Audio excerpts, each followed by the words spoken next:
Esto es Métricas y Mentes, donde los negocios se analizan con datos y las decisiones se entienden desde la mente que las tomó. A ver, empecemos con un número que de verdad desafía absolutamente toda la lógica tradicional, o sea, todo lo que sabemos de Wall Street. $1,000 iniciales. Eso fue todo lo que necesitó el protagonista del análisis de hoy para construir un vehículo financiero que ha logrado desplegar, escuchen bien, $60 millones en el ecosistema tecnológico. Y creo que es crucial aclarar desde el segundo uno que no estamos hablando de un solo golpe de suerte, ¿eh? No es alguien que, digamos, compró una criptomoneda oscura en el momento exacto y se hizo millonario. Estamos hablando de un portafolio estructurado con más de 270 inversiones individuales en startups privadas. O sea, es a todos los efectos un fondo de capital de riesgo gestionado por una sola persona. Exacto. Y aquí está la variable que de verdad rompe todos los esquemas, porque logró construir este imperio de $60 millones manteniendo su trabajo de oficina. Su empleo formal de 9 a 5, vaya. Llevaba una división de su tiempo loquísima, donde el 70% de su energía iba a su trabajo tradicional corporativo y el 30% a este modelo de inversión. Totalmente. Y para que nuestra audiencia pueda dimensionar el nivel de éxito del que estamos hablando, hay que mirar los números de su primer trato documentado. Este emprendedor invirtió apenas $1,000 en una startup que, en ese momento inicial, tenía una valoración total de $6 millones. Y bueno, años después, esa misma empresa escaló y levantó una nueva ronda a una valoración de $500 millones. Es una barbaridad financiera. O sea, estamos hablando de un retorno masivo. Matemáticamente en el rango del 2,000 al 3,000% sobre esa inyección inicial. Una locura, ¿sí? Y eso nos lleva directamente a la gran pregunta central de esta inversión profunda. O sea, ¿cómo es físicamente, legalmente y operativamente posible que un individuo solitario esté moviendo $60 millones como inversionista de Venture Capital con una idea simple y sin tener un apellido de la élite millonaria? Esa es la gran incógnita. Así que, bueno, vamos a desglosar esto. Nuestra misión en la sesión de hoy es decodificar el playbook, digamos, el manual de estrategias de los sindicatos de inversión, para que cualquiera que nos escuche pueda entender las tuercas y tornillos de esta maquinaria. Me encanta. Y a ver, para entender cómo funciona la maquinaria, primero hay que entender quién es el maquinista, ¿no? Porque lo realmente fascinante en las fuentes que revisamos es que este emprendedor no viene del típico pedigrí de élite de las grandes tecnológicas. No es un ingeniero de Stanford con un fondo fiduciario respaldándolo. Claro, no es el clásico chico de Silicon Valley. Para nada. Su carrera empezó en un sector muy, pero muy alejado del software, en ventas corporativas. Él vendía dispositivos médicos para Johnson & Johnson en Sacramento, California. O sea, un camino profesional increíblemente tradicional, de traje y corbata visitando hospitales, me imagino. Absolutamente. Pero luego tomó una decisión que cambió su trayectoria por completo. Dio un salto al vacío. Se mudó a Nueva York y se convirtió en el empleado número 1 de una startup de tecnología en el sector salud que ni siquiera había lanzado su producto al mercado. Una empresa que se llamaba Market Access Transformation. En los primeros días era solo él, el fundador original y, pues, un plan de negocios en una pizarra. Y ahí es donde ocurre el momento crítico, el detonante emocional que lo empuja a buscar la solución que hoy estamos analizando. Porque la empresa en Nueva York empezó a tener tracción, empezó a tener éxito, lo cual, digamos, es el sueño de todo empleado temprano. Claro, ves que tus acciones empiezan a valer algo. Exacto, pero de repente se dio cuenta de algo paralizante. El 100% de su patrimonio neto, o sea, todo su futuro financiero, estaba atado al destino de una sola empresa, que además no era líquida porque no cotizaba en bolsa. Es la pesadilla clásica de la concentración de riesgo.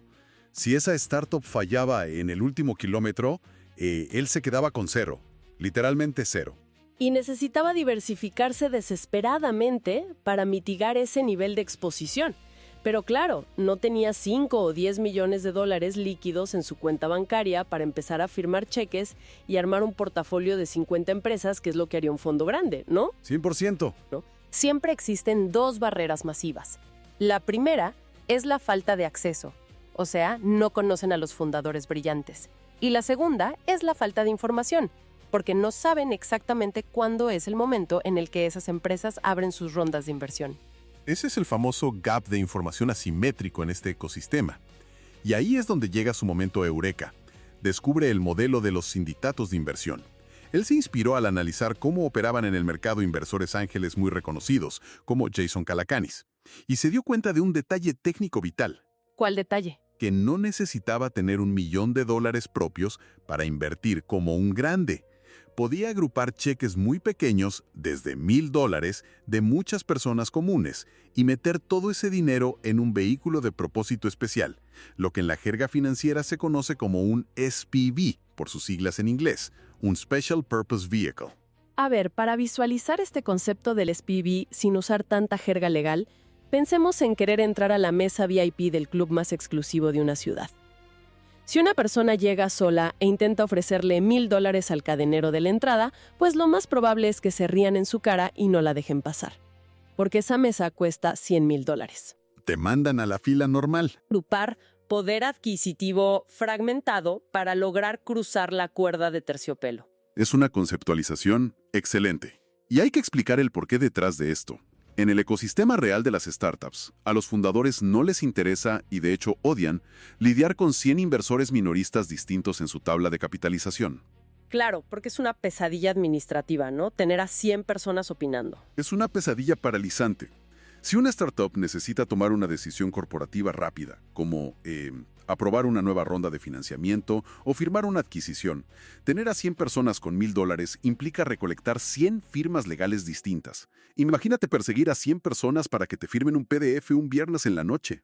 Un desastre total. Totalmente. El SPV resuelve esta fricción porque agrupa a esos 100 amigos bajo una sola entidad legal, un solo nombre en la tabla de capitalización. El fundador del startup solo ve una firma y un cheque grande, mientras que el organizador del sindicato maneja las relaciones con los pequeños inversionistas por detrás. Ok, pero a ver, entender la teoría financiera es una cosa. Llevarlo a la práctica es donde la mayoría de la gente fracasa. ¿Cómo alguien sin conocimientos profundos de programación o derecho corporativo monta una infraestructura técnica para manejar $60 millones y casi 300 transacciones de manera completamente independiente? Aquí es donde entramos a analizar el proceso de construcción, lo que llaman el build. En el mundo del software siempre se habla del MVP, el producto mínimo viable. Lo fascinante de este caso es que su MVP financiero fue arrancar teniendo literalmente 0 activos bajo administración. 0. O sea, no levantó un fondo tradicional de 10 millones primero. Exacto. No tuvo que pasar 2 años reuniéndose con instituciones, usando trajes caros y pidiendo dinero a ciegas. Su MVP fue la máxima simplificación: encontrar un solo trato atractivo, una sola startup prometedora y crear un SPV exclusivamente para esa única oportunidad. Y esto me lleva a cuestionar su tech stack, sus herramientas operativas. Cuando analizamos negocios en este espacio, solemos hablar de servidores, código complejo, Python, Next.js, API de inteligencia artificial. Pero su infraestructura tecnológica es puramente un apalancamiento financiero. Utiliza plataformas de terceros que hacen todo el trabajo pesado, como Angelist o Sidecar. Y esto introduce un gran debate sobre la escalabilidad de todo el asunto. Porque a primera vista gestionar 270 inversiones individuales como operador en solitario suena a código espagueti puro, a un desastre burocrático destinado a colapsar bajo su propio peso legal. Pero la realidad demuestra lo contrario. El modelo es infinitamente escalable precisamente porque ha externalizado absolutamente toda la burocracia pesada. Espera, déjame frenarte ahí un segundo y poner un poco de escepticismo sobre la mesa. Externalizar suena genial en un diagrama de flujo. Pero, ¿no es un riesgo gigantesco?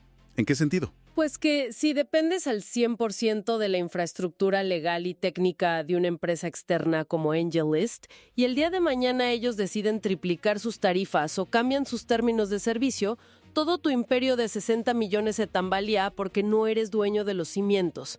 O sea, ¿por qué asumir ese nivel de fragilidad operativa? Es una objeción totalmente válida y es el riesgo principal del modelo, sin duda. Sin embargo, hay que entender la alternativa.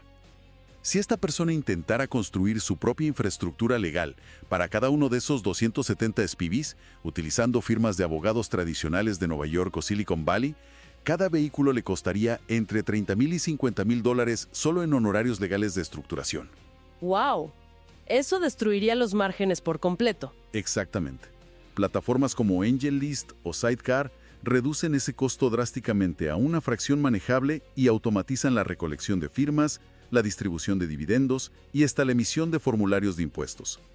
Para un operador solitario que mantiene un empleo formal, asumir el riesgo de plataforma es el precio necesario para obtener esa escalabilidad exponencial. Sin esa tercerización, el modelo 70-30 es físicamente imposible. Entendido, el apalancamiento justifica el riesgo en este caso. Ahora, hay otro detalle en cómo estructuró su MVP inicial que me parece una genialidad maquiavélica. Algo que podríamos llamar la táctica de copiar la tarea. Normalmente, si un fondo va a inyectar millones en una empresa, el proceso de due diligence o debida diligencia exige analizar meticulosamente estados financieros, investigar a la competencia, revisar patentes. Esto toma meses y requiere equipos enteros de analistas. Un recurso que alguien trabajando de 9 a 5 simplemente no posee, no tiene el tiempo. Por supuesto que no. Entonces, ¿cómo lo resolvió? Sacó el due diligence de su lista de tareas. Así de simple. En lugar de jugar a ser el gran investigador corporativo, su estrategia se basa en apalancarse en la auditoría de los fondos institucionales de nivel 1. Él espera pacientemente a que un gigante de la industria, digamos un Sequoia Capital o un Andreessen Horowitz, investigue a la empresa, lidere la ronda de inversión y establezca los términos y la valoración. Y una vez que el gran fondo pone su sello de aprobación y su dinero sobre la mesa, él simplemente llega con su pequeño SPV y se sube al tren como pasajero en la misma ronda. Es una eficiencia operativa brutal y elimina el sesgo de selección, pero, lógicamente, esto plantea una de las dudas más recurrentes al estudiar este caso, que seguro nuestra audiencia ya está pensando. Si él simplemente está replicando los tratos de los fondos gigantes, ¿por qué Sequoia, o el fundador de la startup tan codiciada, dejaría entrar a un tercero desconocido en una ronda exclusiva que ya está validada? Y es una excelente pregunta. Si la mesa VIP ya está llena de millonarios, ¿por qué el cadenero dejaría pasar a un sindicato pequeño a último minuto? Ahí está el detalle. Y ahí es donde debemos diseccionar el motor de crecimiento y la verdadera estrategia comercial detrás del negocio. Para entender por qué lo dejan entrar, primero desglosemos su modelo de negocio y cómo se alinean los incentivos, porque la gran diferencia de esta estructura frente a Wall Street es que él no cobra tarifas de administración. Los famosos management fees. Exacto. Esos fees fijos del 2% que los fondos tradicionales te cobran anualmente solo por el privilegio de guardar tu dinero, ganen o pierdan. Este operador de sindicatos solo genera ingresos mediante el carry, o el interés acumulado. A ver, vamos a explicar el carry con un escenario numérico rápido para que quede cristalino para quienes nos escuchan. Si el SPV agrupa y despliega $100,000 en una startup, y 5 años después esa empresa tiene un éxito rotundo y la participación se vende por $1,100,000, hay $1,000,000 de ganancia neta. Correcto. El carry del 20% significa que este operador solitario, solo por haber encontrado el trato y organizado la estructura legal, se lleva $200,000 de esa ganancia directo al bolsillo, sin haber arriesgado casi nada de su propio capital inicial. Pero la clave es esta. Si la empresa quiebra, nadie cobra nada. Cero. Exacto. Ese alineamiento de incentivos perfecto es lo que atrae a sus pequeños inversores minoristas. Ahora, volviendo al misterio de cómo logra que las startups y los grandes fondos le hagan espacio en rondas competitivas, él construyó un flywheel, digamos, un motor de inercia de 5 pasos sistemáticos para garantizar flujo de tratos de alta calidad. ¿Cuáles son esos 5 pasos? Primero, cosindicatos. Se asocia con otros líderes de SPMEs para juntar fuerzas y volúmenes de capital. Segundo, cultiva relaciones directas con otros fondos de venture capital. Tercero, pide recomendaciones constantes a los fundadores de su propio portafolio. Cuarto, comparte información con otros inversores ángeles. Y quinto, aprovecha su propia base de inversionistas minoristas, que muchas veces son ejecutivos de corporaciones que le traen información privilegiada de startups en sus respectivas industrias. Pero quiero hacer zoom en el paso número 2, en cómo construyó relaciones con los VCs, de grandes ligas. Lo que hizo es una verdadera clase magistral de marketing y ventas. Él mismo se autodenominó el hustle guy del flujo de tratos. Su táctica fue dedicarse a regalar trabajo de altísima calidad. Trabajo gratis, básicamente. Exacto. Analizaba el mercado, encontraba startups emergentes increíbles y, en lugar de intentar invertir él solo o guardarse el secreto celosamente, Armaba informes detallados y se los enviaba gratis a los socios de los fondos gigantes. En la fuente relata que entregó 10, 20 tratos espectaculares en los que estos fondos terminaron invirtiendo y él no pidió absolutamente nada a cambio en ese momento. Estaba depositando capital social masivo en el banco de las relaciones. Y aquí resolvemos la incógnita de por qué lo dejaban invertir después. Eventualmente, la ley de la reciprocidad entra en juego de una manera brutal. Los grandes fondos, al ver el valor inmenso que les aportaba de forma gratuita, empezaron a reservar pequeñas porciones de sus rondas millonarias, lo que llaman allocations, específicamente para que su sindicato pudiera entrar. Se volvió una pieza estratégica para ellos, un aliado. Ojo, a ver, déjame interrumpir ahí para aplicar nuestro necesario filtro de actualidad. Porque el caso documenta cómo este fundador construyó su red enviando correos electrónicos en frío, compartiendo análisis uno a uno en Twitter o invitando cafés hace algunos años. Pero seamos pragmáticos por un segundo. Claro. Si alguien de nuestra audiencia intenta ejecutar esta jugada hoy, usar tácticas viejas de mandar un correo en frío a un socio de un fondo élite prometiendo un buen trato, es prácticamente gritar al vacío. Esa bandeja de entrada está saturada, nadie la lee. Totalmente. El canal de distribución de ideas ha cambiado por completo. Lo que funcionaba hace 5 años ya no rinde igual. Hoy en día, la estrategia actual, la jugada ganadora, no es el uno a uno, es el uno a muchos. Esto se hace construyendo autoridad en público. En lugar de tocar puertas fríamente, los nuevos líderes de sindicatos van a plataformas como X, LinkedIn o publican boletines profundos en Beehive, donde analizan tesis de inversión abiertamente. No se trata de ser un cazador buscando presas de uno en uno. Se trata de construir una plaza pública intelectual. Me gusta esa analogía de la plaza pública. Es que si desglosas buenos modelos de negocio a la vista de todos, tanto los fundadores que buscan dinero como los inversores minoristas que quieren desplegar capital terminarán acercándose a ti solos. La autoridad pública es el nuevo correo en frío. Inbound sobre outbound. Es la transición perfecta de una estrategia de empuje a una de atracción. Pero incluso asumiendo que se logre dominar esa plaza pública digital y te lleguen los tratos, hay un vacío innegable en esta narrativa que tenemos que tocar.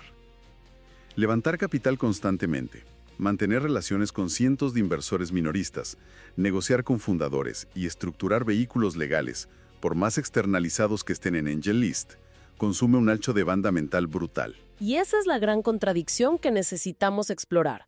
¿Cómo es físicamente posible que alguien sostenga este nivel de operación manteniendo su empleo formal?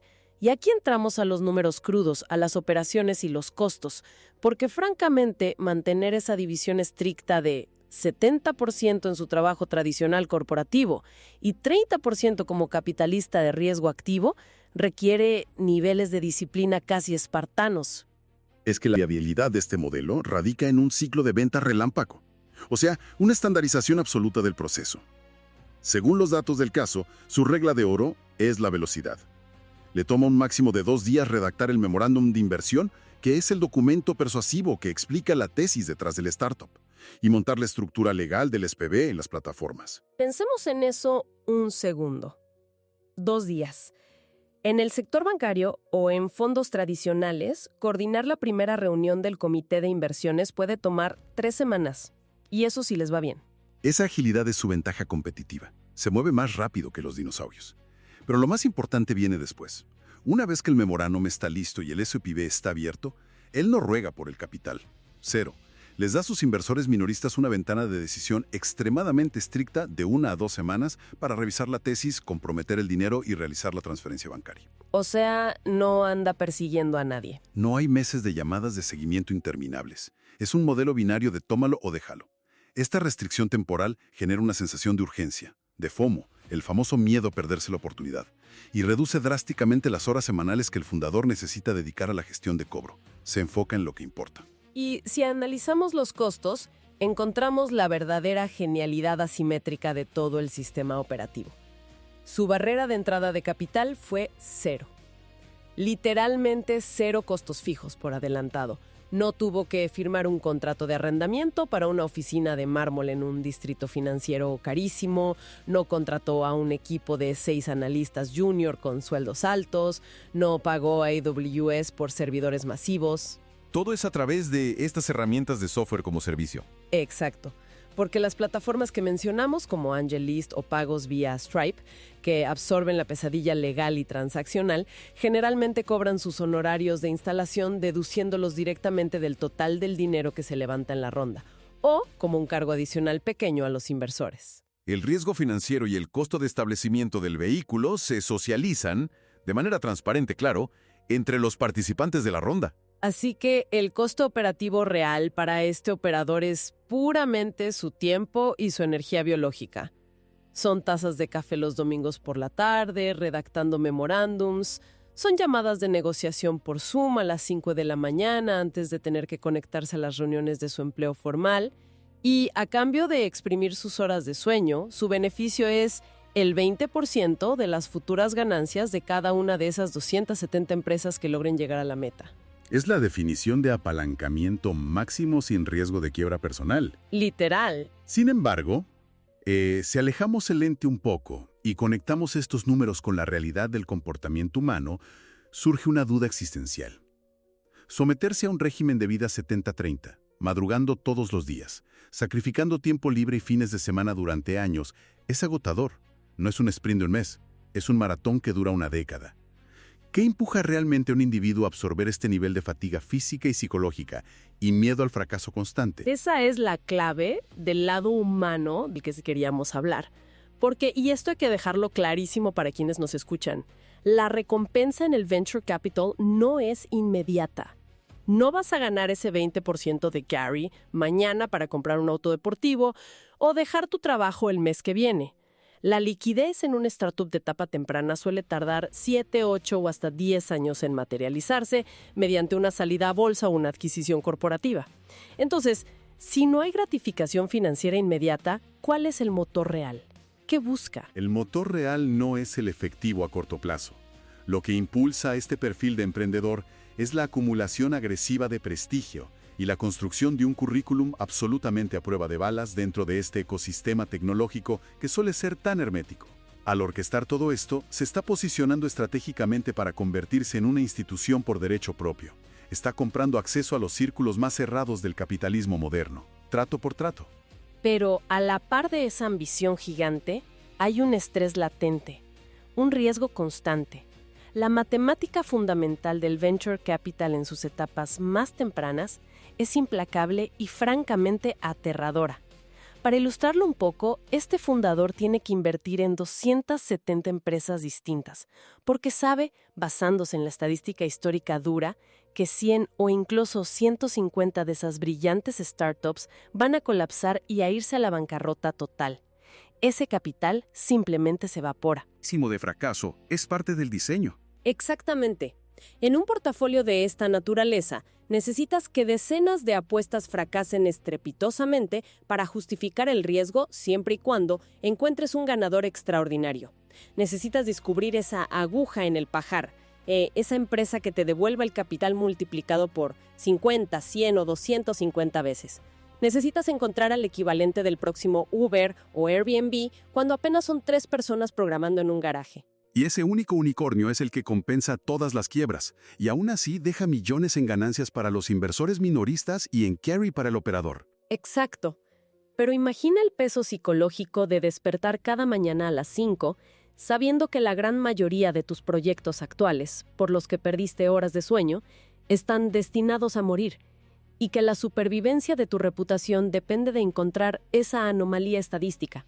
Y sin embargo, es exactamente esa resiliencia frente a la alta tasa de fracaso lo que le permite adquirir el activo más valioso de todos a largo plazo, la libertad de opciones, o lo que en estrategia llamamos opcionalidad. Porque una vez que tienes en tu expediente público que lograste desplegar $60 millones a través de casi 300 tratos rentables, el mercado laboral y financiero se rinde a tus pies. Te conviertes en el premio, digamos. Exacto. Con ese historial, El día de mañana puede dejar su empleo formal y levantar fácilmente su propio fondo institucional de $100 millones, o puede exigir que lo contraten como socio principal en un fondo élite de Sand Hill Road. O si prefiere, puede elegir la total independencia geográfica y de tiempo y seguir dominando como el líder indiscutible de los sindicatos, controlando su agenda al 100%. Construyó su propia llave maestra. Forjó su propio destino a base de pura fricción y resistencia. Ya hemos desmenuzado cómo empezó con $1,000, analizamos sus herramientas operativas que evitan la burocracia, expusimos su estrategia gratuita para abrir puertas blindadas y exploramos el inmenso costo humano y matemático detrás de los números. Entonces, ¿qué significa todo este desglose para nuestra audiencia? Vamos a condensar todo esto en la lección principal de nuestra sesión de hoy. Si tuviéramos que empaquetar este análisis en un playbook claro, un modelo mental que cualquier oyente pueda adaptar mañana mismo a su propia industria o carrera, el principio subyacente es este. La mejor manera de infiltrarse en una red de alto nivel es aportando un valor desproporcionado primero. Es lo que en la cultura anglosajona llaman la mentalidad de pay it forward, pagar por adelantado y sin garantías. Esa es la frase que resume la genialidad táctica. La gran mayoría de la gente intenta entrar a industrias competitivas pidiendo, o sea, exigiendo un asiento en la mesa de los grandes. Lo que este caso nos enseña es que la estrategia superior es recolectar los mejores ingredientes por tu cuenta, cocinar un plato excepcional y llevar el banquete entero a la mesa de los líderes de forma gratuita. Tarde o temprano la reciprocidad actuará y te invitarán a sentarte de forma permanente. Es una excelente forma de visualizarlo. Lo que presenciamos con la evolución de los sindicatos y los SPVs es evidencia irrefutable de que las altas finanzas y el capital de riesgo ya no son un jardín amurallado reservado exclusivamente para los herederos de Silicon Valley o los graduados de las universidades élite. Gracias a la maduración de las infraestructuras de terceros y estas plataformas financieras, la burocracia dejó de ser un obstáculo insalvable. Hoy, el mercado castiga la falta de iniciativa y premia intensamente la capacidad de construir relaciones a largo plazo basadas en la confianza y el trabajo duro. 100%. Las barreras tecnológicas, operativas y legales se han desplomado hasta el punto en que alguien desde su casa, antes de ir a trabajar, puede organizar rondas millonarias. Hoy, la única barrera real que separa a alguien del éxito en este modelo es su capacidad de ganarse la confianza de extraños y tener el ojo analítico para identificar buenas oportunidades. Pero para ponerle el punto final al análisis de hoy, me parece irresponsable no dejar sobre la mesa una variable crítica para la reflexión del oyente. Un poco de escepticismo macroeconómico para cerrar. A ver, adelante. Hemos profundizado en cómo toda la viabilidad a largo plazo de este esquema operativo depende ciegamente de esa matemática extrema del venture capital. O sea, la necesidad absoluta de encontrar esos raros unicornios que te devuelven 250 veces tu inversión para lograr tapar el abismo financiero que dejan las decenas de empresas del portafolio que inevitablemente van a quebrar. El famoso modelo de la aguja en el pajar. Tal cual. La pregunta que deberíamos hacernos ¿es este frenético side hustle en solitario realmente un modelo sostenible a largo plazo? Especialmente ahora, cuando vemos que los mercados financieros globales entran en ciclos de enfriamiento, las tasas de interés fluctúan, el dinero barato desaparece de las calles y esos gigantescos unicornios parecen surgir con mucha menos frecuencia. O sea, ¿qué pasa con el modelo 70-30 cuando las victorias masivas tardan 15 años en llegar en lugar de 7? Es un punto tremendo. Es una vulnerabilidad estructural evidente. Cuando la marea económica baja, un operador en solitario sin los bolsillos profundos de un banco tradicional enfrenta un riesgo de desgaste monumental. Es el verdadero talón de Aquiles de esta supuesta democratización financiera. Y es una tensión que no se resuelve fácilmente, pero que define el riesgo del emprendimiento moderno. La próxima vez que escuchen que están excluidos de un círculo cerrado simplemente porque no tienen el capital necesario en su cuenta, recuerden la lección de hoy. A veces, la clave no está en tener el dinero para comprar la entrada al club. A veces, la clave está en encontrar a un grupo de extraños dispuestos a confiar en tu visión, unir fuerzas y reclamar la mesa VIP por pura fuerza colectiva. Piénsenlo, analícenlo desde la perspectiva de sus propios proyectos. Gracias por acompañarnos en esta sesión y nos escuchamos en la próxima Inversión Profunda. Gracias por escuchar Métricas y Mentes. Si quieres ver este episodio en video, búscanos en YouTube como Métricas y Mentes. Nos escuchamos en el próximo episodio.